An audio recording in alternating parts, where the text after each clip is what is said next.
Let's connect with the management of Metropolis to talk a little bit about the virus scare as well as the consolidation in their diagnostics and growth plans for the company. Ameera Shah is the promoter managing director who's now joining in. Thanks so much for taking time out, and we continue to get the latest updates which are rather alarming when it comes to the spread of coronavirus. What's the sense that you're getting regarding any queries on your various centers with respects to inquiries for coronavirus?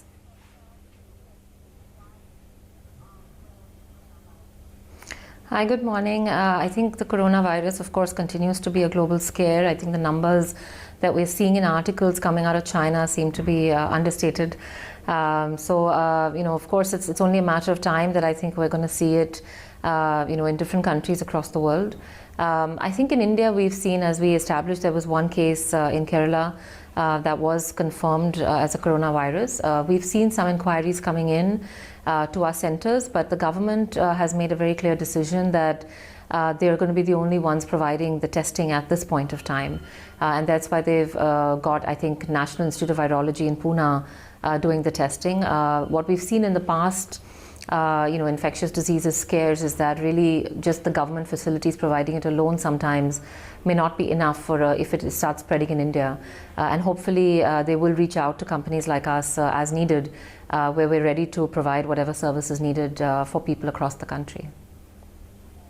So, Ameera, is there any preventive care that you would like to advise our viewers to actually take into account, or is that also something that the government only will provide at this juncture?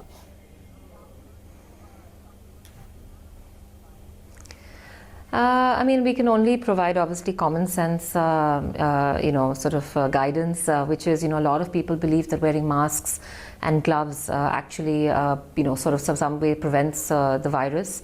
Actually, if you find sanitizing your hands and making sure that you are not touching infectious, fluids or mucus or whatever is actually the better way to stay away, because things like gloves and masks actually, when they get wet, they actually allow viruses to grow. So I really think at this point of time, the best thing is just to make sure that we're hygienic and we're keeping our hands clean. And that's the best way to really secure ourselves. And obviously be careful about where you're traveling to. That's prudent advice which all our viewers would take account of. Let's now, Ameera, talk about the numbers and, the volume growth in the quarter. How has it really panned out as opposed to an industry average?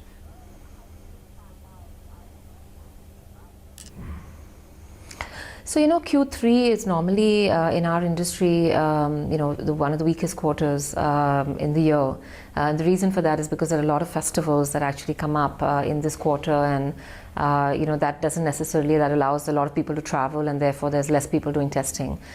So usually we see that. Having said that, I think this time, we've sort of been an industry-leading performance this quarter. We've grown at 17% on top line, 23% on EBITDA, and almost 34% on PAT. I think from what I've seen, at least of the other listed firms' results, we are leading the pack in this quarter on those numbers. I think the industry in general, while we don't have any hard data, is growing at about 8 to 9 to 10 maybe percent a year. So we're quite happy with the progress that we're making, especially in this quarter. This year has actually been, the quarters haven't actually followed the patterns that we've seen normally in the previous years. So we'll also, again, it's a bit of a question mark as to how Q4 will pan out. We really don't know at this point of time, because there does tend to be quite a lot of seasonality in our business. Fair enough. Let's talk about the contribution of True Health. How much has that been as in comparison to your total revenues, and how do you see the overall revenue contribution scaling up for True Health?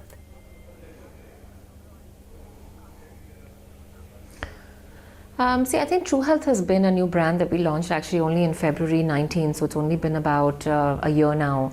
And the idea was basically to launch a separate wellness initiative that focuses on patients who are healthy and staying healthy, and how we can partner with them to really find out what their inner health is and help them actually address any issues found early in the day. This actually avoids hospitalization, treatment. It actually keeps you in a good state that you can catch things very early rather than waiting for the symptoms to appear, which is what traditionally happens in India. We wait for the symptoms to appear and then we sort of go to the doc. By then we've already got some infection or some problem. So it's definitely a preventive care management that we're focusing on. I think the numbers are looking quite encouraging. Currently, it's reached almost 8% of our revenue in Q3.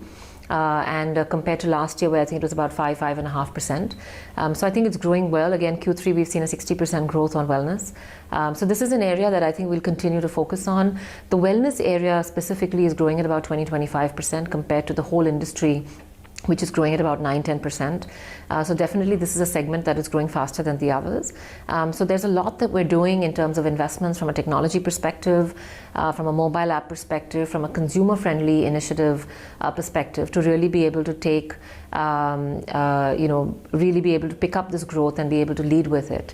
So I think we'll see a lot of interesting things coming through the Metropolis umbrella from a technology perspective in the next few months. Just as an industry perspective as well, Ameera, a lot of small one region kind of players are being bought by bigger players such as you, Dr. Lal Path Labs, and many others which have done very, small acquisitions. Do you think in the year ahead, one will see a phase of consolidation wherein the big such as you will only get bigger?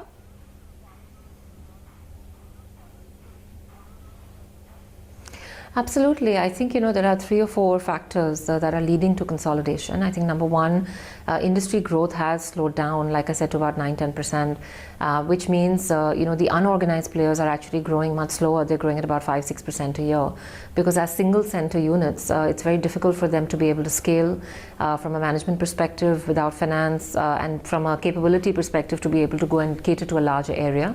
They don't always do a large number of tests that allow them to offer the entire plethora of pathology services to patients. So that's definitely one.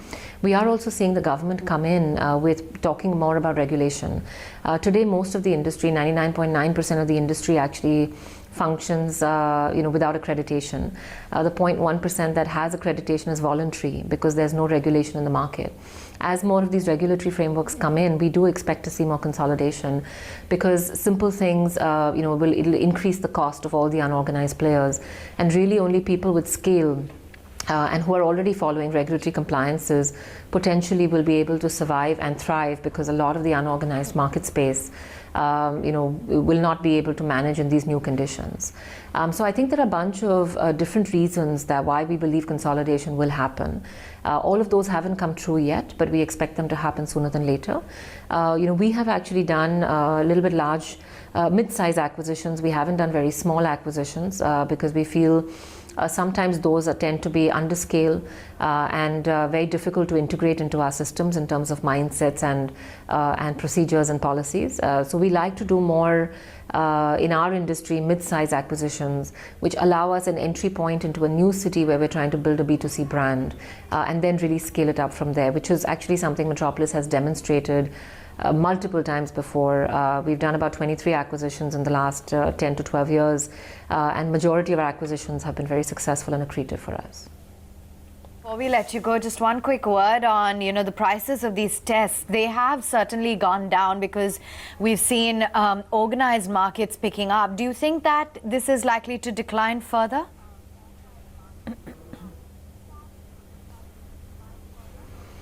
I think from a consumer pricing perspective, I don't think we've really seen prices go down. We've seen prices be largely stable or have inflationary increases every year. What we have seen is that the difference between the unorganized sector, the national brands, and the hospitals has actually got larger, from the perspective where, while the national brands don't charge a very significant premium over the unorganized players, the small premium that's charged is mostly for quality, for services, for infrastructure. What we do find is hospitals which do testing in-house tend to obviously charge much higher prices compared to the national players as well. And I think that disparity continues to exist in the industry. I think where we've seen prices come down have been more in terms of the third-party channel partners, the franchises and the associate partners that have been there. And there has been, on the B2B side of the business, there has been some competitive pricing on certain tests. But on the B2C side, I don't really see prices falling too much from here. Thanks very much, Ameera, for sharing with us, the financial performance as well as some cautionary steps that people can take to preventive care for coronavirus.